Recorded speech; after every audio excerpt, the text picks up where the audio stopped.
Paalala po sa mga magulang, bantayang mabuti ang ating mga anak.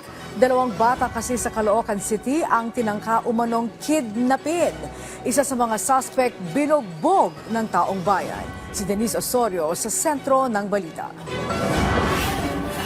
2 bata ang tinangkang kidnapin sa Maypaho, Caloocan City dakong alas 11 kahapon. Ang sospek, nahuli na nga ng mga tanod, pinagtulungan pang pagbubugbugin ng taong bayan sa galit. Nung inatak siya, nagkagulo na rin yung mga tatay. Kaya nagkaroon ng kumusyon dyan sa labas na binugbog siya. Pero naawat naman ng mga tanod natin na ipasok dito sa barangay. Kaso nga lang, talagang halos patay ng taong bayan. Dagdag ni Kap, kwento daw ng mga bata, hindi nag-iisa ang sospek. Ayon sa biktimang batang lalaki, may kasamang babae daw ang sospek na humihila sa kanya. Pero nakapiglas ang bata at agarang nawala daw ang babae. Kwento naman ng barangay tanod na si Mang Bernie, humihingi ang batang babae ng tulong nang mapansin niyang nagkakaroon ng hatakan.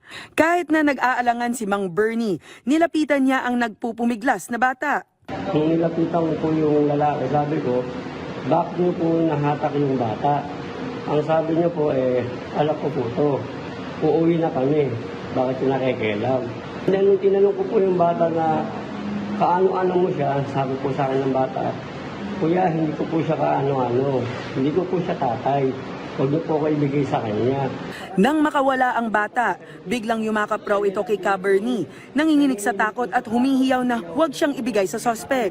Agaran namang inaksyonan ng barangay ang sitwasyon at kasalukuyang nasa kustodiya ng Caloocan City Police Station ang sospek na nahaharap sa kasong attempted kidnapping.